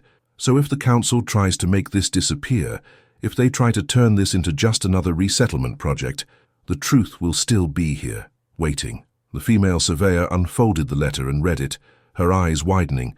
She handed it to the others, who passed it around. When the Qualith administrator finished reading, its form had shifted to colors Samuel didn't recognize. You're declaring independence for a planet that isn't legally a nation, on behalf of yourself and a species that has no recognized government. I'm declaring that this planet belongs to itself, Samuel corrected, and to those who actually care whether it lives or dies. Everything else is just paperwork. The council won't see it that way. Then the council and I are going to have an interesting conversation in 6 months. The survey team stayed for 3 more hours. They took samples, recorded everything, scanned the gardens and the trees and the keepers. The female surveyor spent an hour just talking to Samuel about his filtration methods, his crop rotations, his observations about which human and keeper species worked well together. She was genuinely fascinated, and Samuel warmed to her despite himself. As they prepared to leave, she approached Samuel one last time. Mr. Voss, for what it's worth, what you've done here is remarkable, unprecedented. The council is going to try to control it. They're going to want to replicate it, industrialize it, take credit for it. But I want you to know that some of us see what this really is, not just survival, revolution. Revolution is a big word, Samuel said. So is paradise, she replied. But that's what you're growing here, isn't it? Samuel looked around at his garden, at the keepers standing quietly nearby, at the great crystalline tree pulsing with light. I'm just an old man who plants vegetables, he said. Everything else is just what happened when I didn't quit. The team's ship lifted off as evening fell. Samuel watched it climb into a sky that was now more blue than yellow, more clean than poisoned. The keepers gathered around him, and together they stood in silence as the ship became a star, and then nothing. 6 months, Samuel said finally. They'll come back with more ships, more officials, more demands. The eldest keeper placed a hand on his shoulder. Its response came not in words but in feelings, determination, confidence, and something Samuel had learned to recognize as the keeper equivalent of a smile. You're right, Samuel said. We've got 6 months, let's not waste them. That night, Samuel sat at his desk and opened his journal to a fresh page. He wrote for hours, documenting the day, the confrontation, the choices made. At the end, he added a single line. Today we chose to be ungovernable. Tomorrow we'll see what grows from that. Outside, under the light of 2 moons and a forest of glowing crystal trees, Kepler 442c continued its impossible resurrection, and an old man who'd been left to die continued his quiet revolution. One planted seed, one healed acre, one stubborn refusal at a time. 6 months was not enough time. 6 months was more than enough time. Samuel had learned that time was what you made of it, and he intended to make a great deal. The transformation accelerated. With the keepers fully committed and no longer hiding, their work took on new urgency. They brought more of their people from the deep sleep chambers below. By the 2nd month, there were 30 keepers working alongside Samuel. By the 4th, nearly 100. Each one brought knowledge from before the fall, memories of a world that had been green and whole. The gardens expanded exponentially. 20 acres became 50. 50 became 200. The satellite gardens connected, forming corridors of life through the dead landscape. Rivers that hadn't run in millennia began to flow again, fed by underground aquifers the keepers knew how to access. The crystalline trees grew taller, their networks spreading beneath the surface, linking everything together in a web of healing energy. Samuel worked until his muscles burned and his vision blurred, then worked more. But he also trained others. Young keepers who'd never seen a living world learned agriculture from a human who'd never been a farmer. They learned his filtration methods, his soil processing techniques, his careful observations about what grew well together. In turn, they taught him their biology, their understanding of planetary systems, their methods for storing knowledge in crystal and song. The animals returned in greater numbers. The rabbit analogues now lived in warrens throughout the gardens. The crystalline feathered birds nested in the trees and filled the air with their complex harmonies. Larger creatures emerged from deep caves, things like deer crossed with mantises, moving through the forest on 6 legs and watching with compound eyes that reflected rainbow light. The ecosystem was balancing itself, finding its own equilibrium between what had been and what was being built. Human vegetables grew beside keeper ferns. Earth wheat waved next to native grain that sparkled with bioluminescence. It was hybrid, mongrel, unprecedented. It was beautiful. 3 months before the council's return, Samuel started the school. It wasn't formal, just a clearing in the forest where he and the eldest keeper would sit with younger keepers and teach. Samuel taught reading and writing, mathematics, basic engineering. The eldest taught history, biology, the philosophy of balance. Together they created something neither species had alone, a shared knowledge base, a common language of cultivation and care. Why do you teach them to read your language? The eldest asked one evening after the young keepers had dispersed. Samuel was sitting on a log, his journal open on his lap. Because when the council comes back, they're going to want to dismiss you as primitive, as beings who need human guidance and council oversight. But if you can read their language, write their documents, argue in their terms, they can't do that. They'll have to treat you as equals. The eldest's patterns rippled with what Samuel had learned was amusement. Clever. You give us your weapons before the war begins. Knowledge isn't a weapon, Samuel said. It's a garden. Plant it well and everyone eats. 4 months in, they hit a crisis. One of the satellite gardens, the one farthest north, began to fail. The plants yellowed overnight. The soil tests Samuel ran showed a resurgence of toxicity, as if the poison had fought back against their healing. Samuel and a team of 20 keepers made the 3-day journey north. What they found was worse than he'd feared. The contamination was spreading from a rupture in the old terraforming core, a crack they'd missed in their initial surveys. Toxic sludge was leaking out, killing everything it touched. "We seal it," Samuel said, studying the rupture. "Pour processed soil and crystal growth accelerant into the crack. Let the tree's roots penetrate and contain it." "That will take months," a young keeper objected. "The council returns in less than 2. "Then we work fast," Samuel said simply. They worked in shifts, 24 hours a day. Samuel barely slept, surviving on the energy-rich keeper fruits and sheer determination. They hauled tons of processed soil. They planted dozens of crystalline tree saplings in a circle around the rupture. The keepers poured their energy into accelerating growth, making the trees mature in weeks instead of years. Samuel's hands bled from the work. His joints screamed. But he kept going because stopping meant losing ground, and losing ground meant admitting defeat. On the 31st day, the rupture sealed. The tree's roots had penetrated deep, forming a living barrier that filtered the contamination and transformed it into nutrients. The garden recovered within a week, green and vital again. Samuel collapsed the day after the seal held. He woke in his cabin 3 days later, the eldest keeper sitting beside him. "You nearly died," the keeper said. "Your heart stopped twice." Samuel sat up slowly, every muscle protesting. "But I didn't die, and the garden survived. That's what matters." "You matter, Samuel Voss." The elder's patterns were unusually intense. "You are not just a tool to accomplish this work. You are our partner, our friend, the first of your species to see us as equals rather than resources. If you die, we lose not just your knowledge, but your spirit. Do not waste yourself recklessly." Samuel was quiet for a long moment. "I'm 74 years old," he said finally. "I've had a life, not a particularly special one, but mine. If I die making this work, that's a good death, better than I had any right to expect." "We do not want good deaths," the keeper said. "We want good lives, for you, for us, for the children of both species who will grow in these gardens. Promise me you will be more careful." Samuel looked at his friend, at the concern radiating from every pattern on its luminous skin.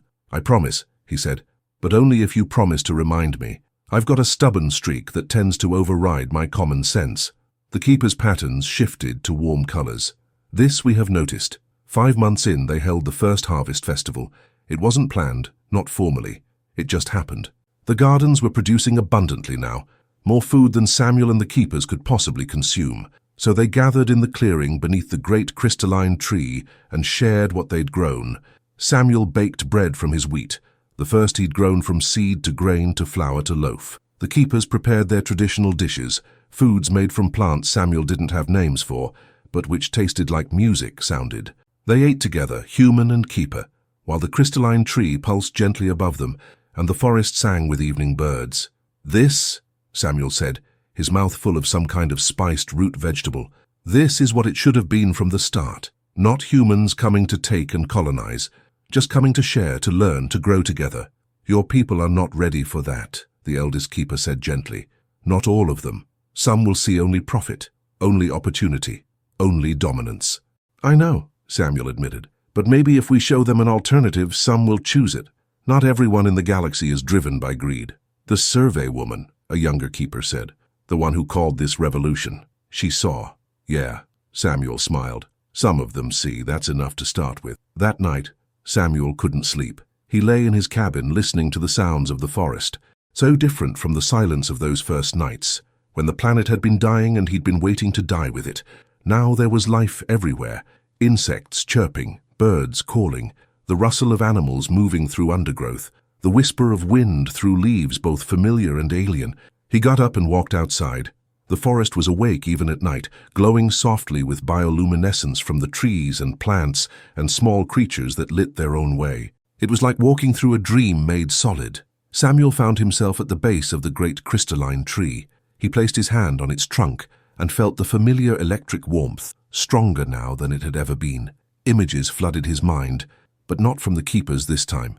From the tree itself, he saw the planet as it was now, not from ground level but from high above, thousands of acres of green spreading across grey ash, rivers flowing blue through dead stone, the atmosphere visibly cleansing itself, clouds forming and bringing rain that no longer burned. He saw deeper, into the future, saw the gardens expanding further, joining together, becoming true forests, saw new species emerging, adaptations and evolutions happening in fast forward, saw human ships returning not with weapons or demands, but with seeds and saplings, with people who wanted to learn, saw cities growing alongside forests, built with crystal and living wood, homes for keepers and humans and whatever new species would evolve in this hybrid ecosystem.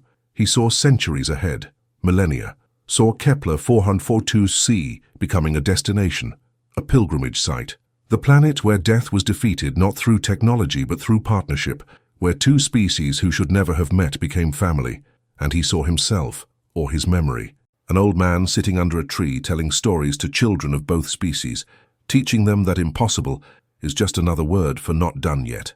The vision faded. Samuel stood with tears streaming down his face, his hand still on the tree. "Thank you," he whispered, "for showing me that this matters, that it continues, that I'm planting something that will outlive me by so long that my name will become myth." The tree pulsed warmly in response. Samuel returned to his cabin and opened his journal to a fresh page. He'd been documenting everything, as always, but now he wrote something different. Not observations or instructions. A letter. "To whoever comes after me," he wrote, "human, keeper, or something new that will emerge from what we're building. Know this, you are standing in a garden that grew from despair. Every plant here is a refusal to accept death as final. Every tree is a promise kept between species who chose partnership over exploitation. I will not live to see what this becomes. I am old, and even keeper medicine can only do so much, but I have seen enough. I have seen impossible things made real through work and stubbornness, and a refusal to give up even when giving up was logical. Whatever challenges you face, remember this. I was nobody. An old maintenance worker left to die on a poisoned planet. If I could start healing a world with nothing but salvage tools and grandmother's seeds, you can do anything.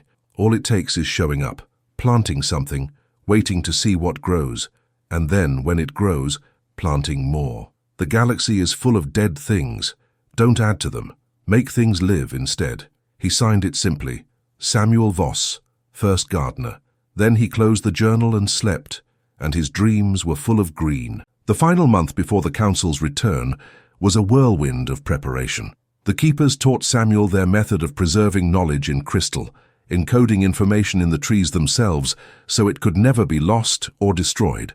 Samuel taught them how to present their case in terms the Council would understand, how to cite galactic law, how to frame their partnership as precedent rather than anomaly. They expanded the main garden one last time, making it huge and undeniable. 500 acres of thriving ecosystem surrounding the great crystalline tree, which now stood over 100 feet tall and could be seen from orbit.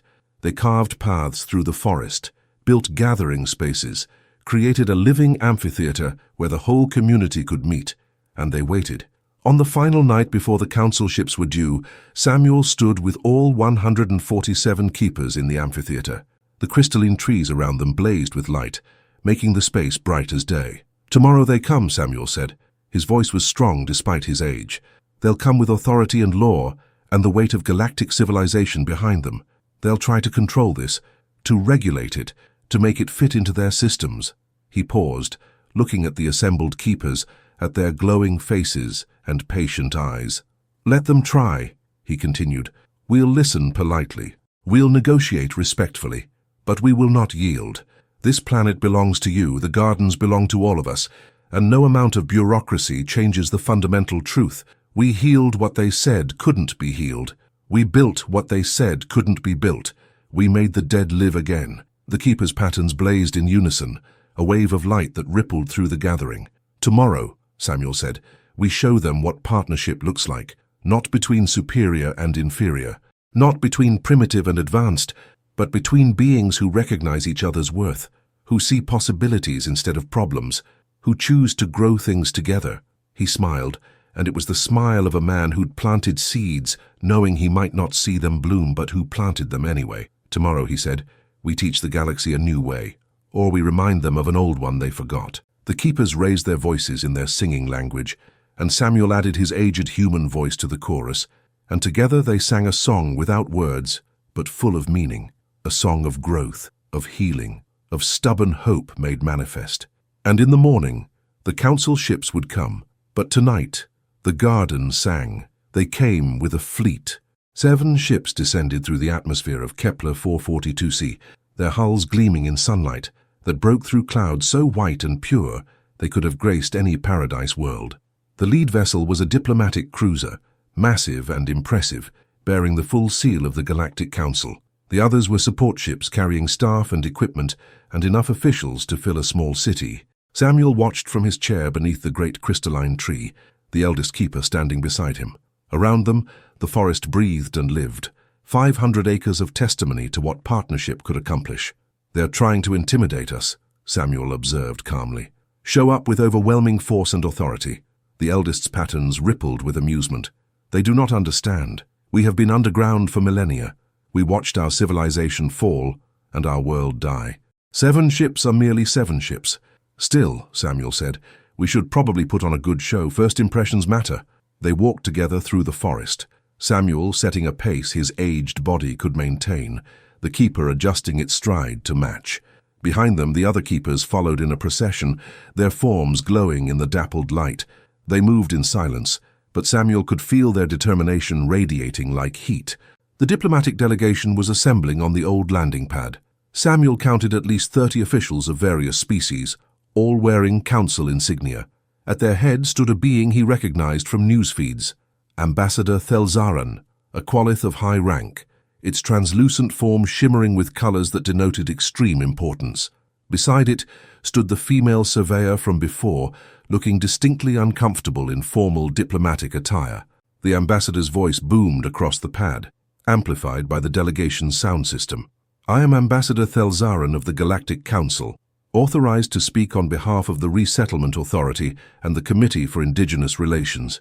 I seek Samuel Voss and representatives of the indigenous population." "I'm Samuel Voss," Samuel called out, his voice strong despite his 74 years. He walked forward steadily, the keepers arrayed behind him.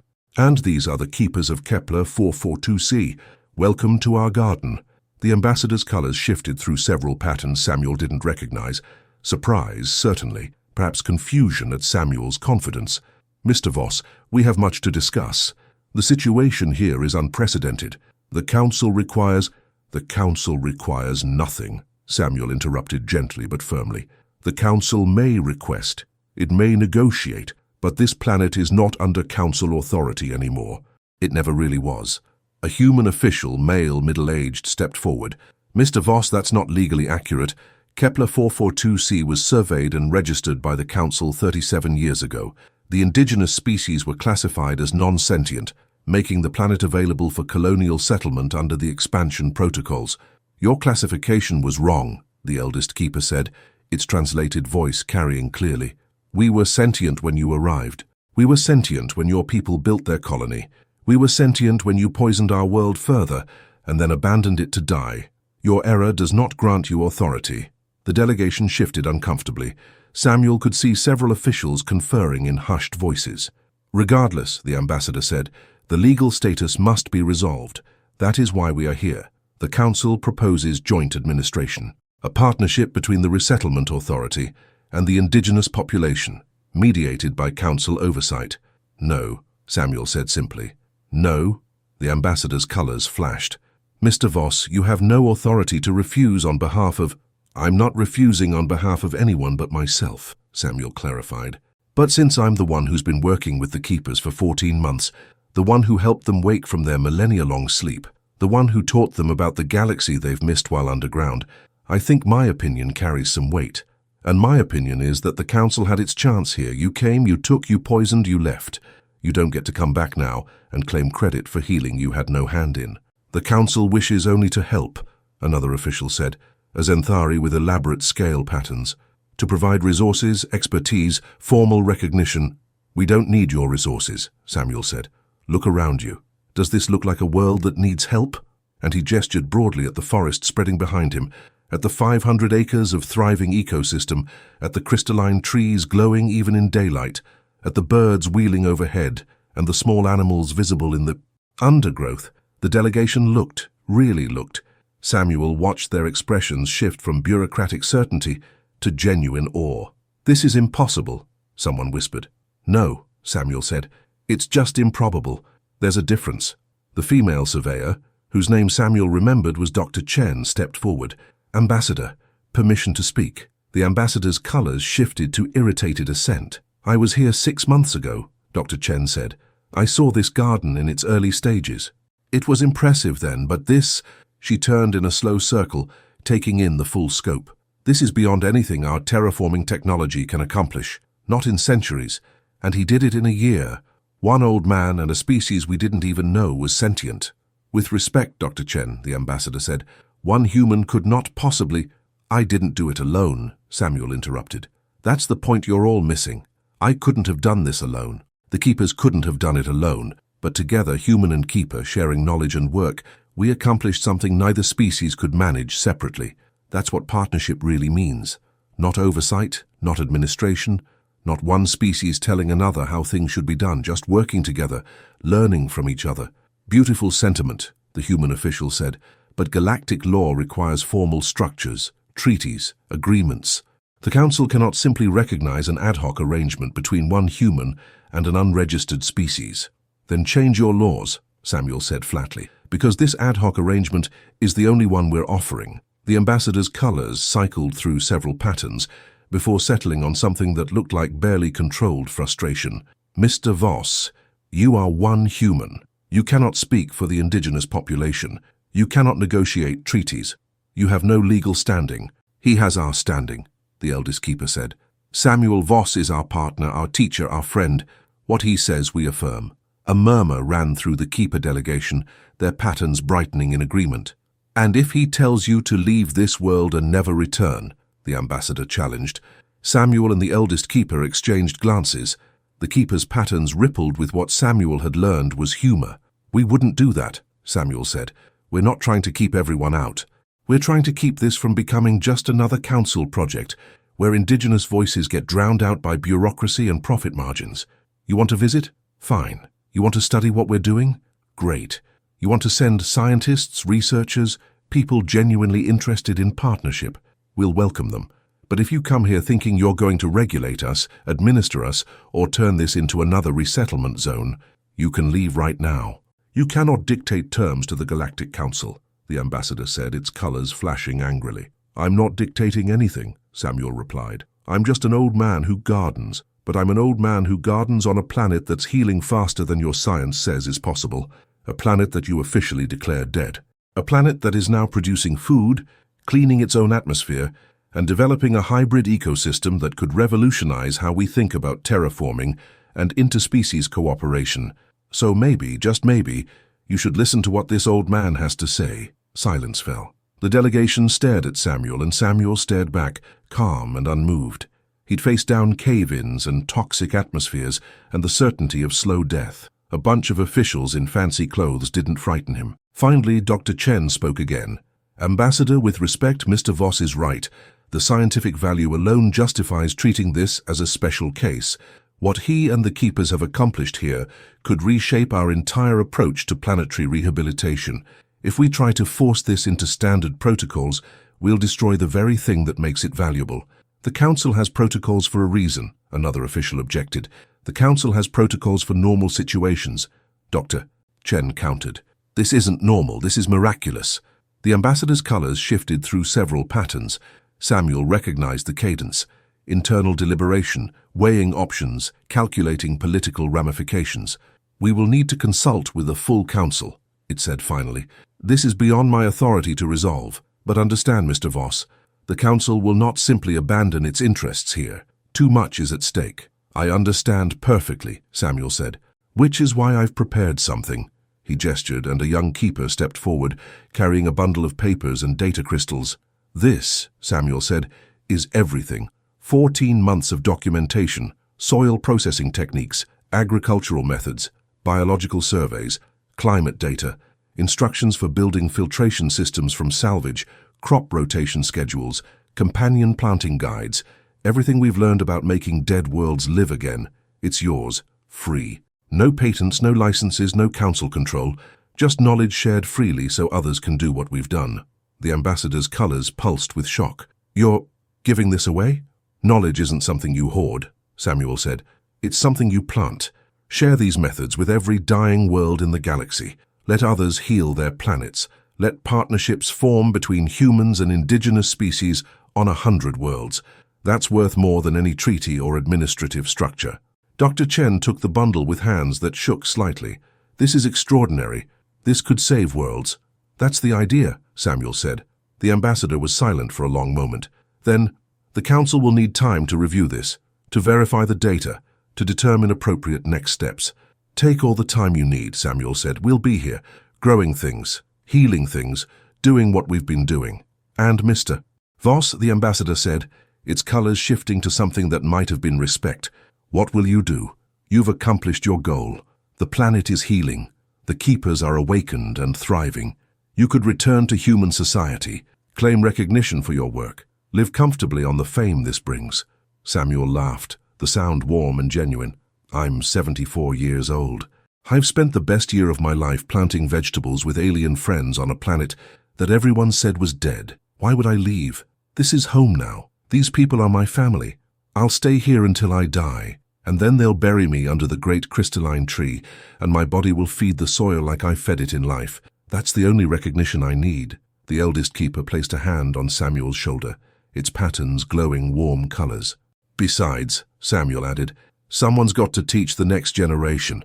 The young keepers who are learning human agriculture, the humans who'll come here wanting to learn our methods. They'll need a teacher. I'm not done yet." The ambassador's colors settled into something Samuel interpreted as acceptance. "Very well. The council delegation will remain on planet for another week, documenting everything with your permission. Then we will return to present our findings. I cannot predict what the council will decide, but I will advocate for treating this as a special case, a new model for human-indigenous cooperation. That's all we ask," Samuel said. "Honest consideration, and maybe a little faith that an old man and some strange alien friends might know what they're doing." Over the following week, the garden became a bustling center of activity. Council scientists and researchers flooded in, instruments and recording devices in hand. But Samuel had set ground rules. No taking without asking, no experiments without consent, respect for the keepers as equal. To his surprise, most of the researchers followed the rules eagerly. They were genuinely fascinated, asking endless questions, learning with the enthusiasm of students rather than the arrogance of experts. Dr. Chen became a regular presence, spending hours with Samuel and the eldest keeper, documenting methods and discussing theory. On the 5th day, she approached Samuel in his small cabin, where he was writing in his journal by lamplight.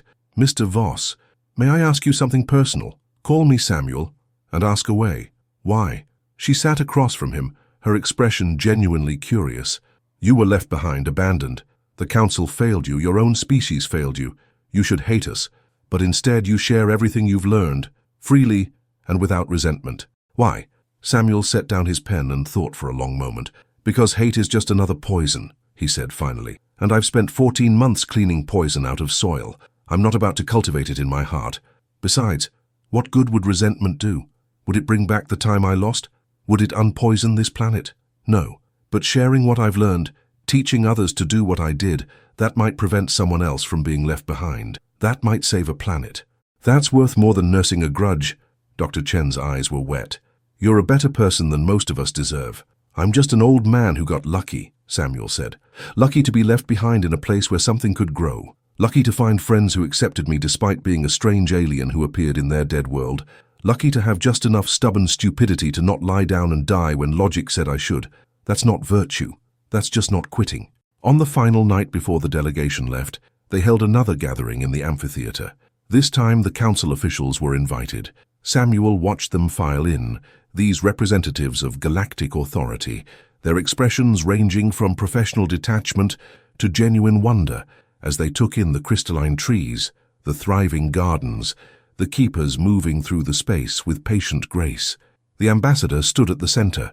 "On behalf of the Galactic Council, I thank you for your hospitality and openness this week. What we've seen here will be recorded and shared throughout the galaxy. Samuel Voss, keepers of Kepler 442c, you have shown us something we had forgotten, that healing is possible, that partnership between species can create things neither could accomplish alone, that an abandoned world can become a paradise. The ambassador paused, its colors shifting to something Samuel had never seen from a Qualith: humility. We came here with authority and protocol and the assumption that we knew best. You taught us otherwise. For that, we are grateful. Samuel stood. And we're grateful you listened. Not every delegation would have. Some would have tried to shut us down, to force compliance with regulations that don't fit what we're building here. You chose to see possibilities instead of problems. That gives me hope for the galaxy. That night, after the delegation had returned to their ships, Samuel sat with the eldest keeper beneath the great crystalline tree. What do you think they'll decide? The keeper asked. I don't know, Samuel admitted. The optimist in me says they'll create a new category, special recognition for unique partnerships like ours. The realist says they'll try to regulate us eventually, just more gently than before. But either way, we've shown them something they can't unsee. That matters. And you truly intend to stay until your death? This is home, Samuel said simply. I've spent 74 years never quite belonging anywhere, always just hired help, always just another laborer, always just one more warm body filling a necessary slot. Here, I belong, with you and your people, in this garden we built together. I finally belong. Why would I leave? The keeper's patterns glowed warmly. Then you should know. We have discussed it among ourselves. When you die and your body joins the soil, we will plant a tree over you. A special tree grown from a crystal seed mixed with your genetic material, so that you will truly become part of this world, part of the healing you began. Samuel felt his throat tighten. I'd like that. I'd like that very much. They sat in comfortable silence, watching the stars emerge. So many stars, each one potentially home to worlds that might be dying, might be healing, might be waiting for someone stubborn enough to plant a seed in impossible ground. 3 months later, Samuel received word that the Council had made their decision. Kepler 442c was granted special autonomous status, neither colony world nor protected indigenous reserve, but something new, a partnership zone. The keepers were recognized as the planet's rightful stewards, with Samuel designated as human liaison and co-custodian. No settlement without keeper approval, no resource extraction without mutual consent, no council administration without invitation. It wasn't perfect. There were provisions Samuel didn't love, regulations that seemed unnecessary, but it was enough. It protected what they'd built while leaving room for growth. When he read the decision to the assembled keepers, their patterns blazed bright enough to illuminate the entire forest. We did it, a young keeper said, wonder in its voice. We actually did it. We did, Samuel agreed. But this isn't an ending. It's a beginning.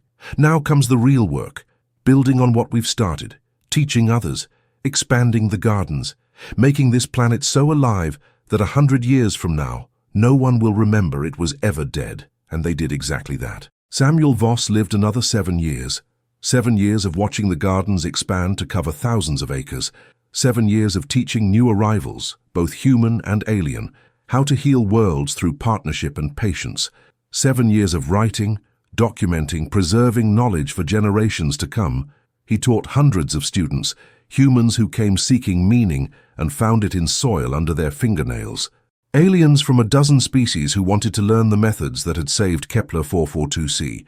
Young keepers who absorbed everything he taught and then taught him things in return. The gardens became forests. The forests became ecosystems spanning continents.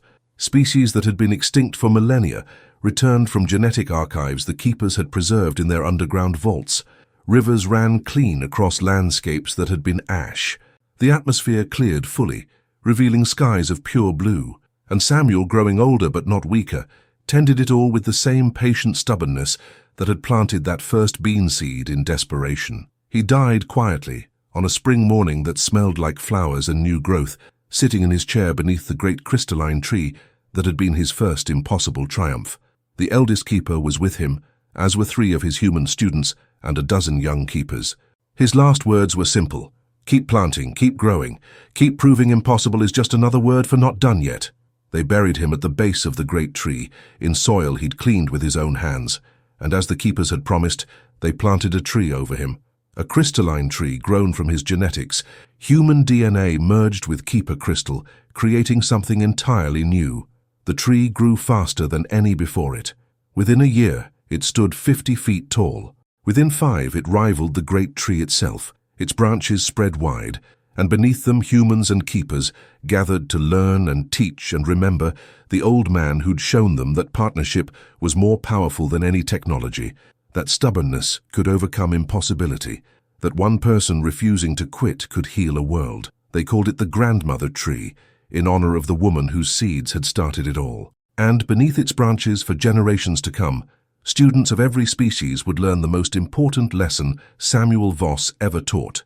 A garden is not just about what you plant, it's about what you refuse to let die. 50 years after Samuel's death, Kepler 442c was unrecognizable from the dying world he'd been abandoned on. It was a paradise, a living testament to what cooperation between species could accomplish. Millions lived there now, humans and keepers and dozens of other species, all following the protocols Samuel and the eldest keeper had established, all tending their own gardens while contributing to the greater whole. The galaxy knew Samuel's story. It had become legend, then myth, then simple truth. An old man left to die on a poisoned planet chose to live instead, chose to plant instead of curse, chose partnership over isolation, and in choosing those things, changed not just one world but the galaxy's understanding of what was possible. And every year on the anniversary of his death, students would gather beneath the grandmother tree and plant seeds, seeds of every variety, every species from every world. And as they planted, they would speak the words Samuel had written in his journal, the words that had become the creed of every gardener who followed in his footsteps. Knowledge is not something you hoard, it is something you plant. And if you plant it well, if you tend it with care and stubbornness and an absolute refusal to accept defeat, it will grow beyond anything you imagined. It will outlive you. It will feed people you will never meet. It will heal wounds you never knew existed. That is what gardens do. That is what we do. We plant hope in dead ground and wait to see what grows. And in the soil beneath the grandmother tree, in the very atoms that had once been Samuel Voss, the words were more than memory. They were life itself, spreading through roots and branches, through the forest and beyond, teaching the eternal lesson. Nothing is ever truly dead if someone refuses to stop trying to make it live. The garden grows. Always the garden grows.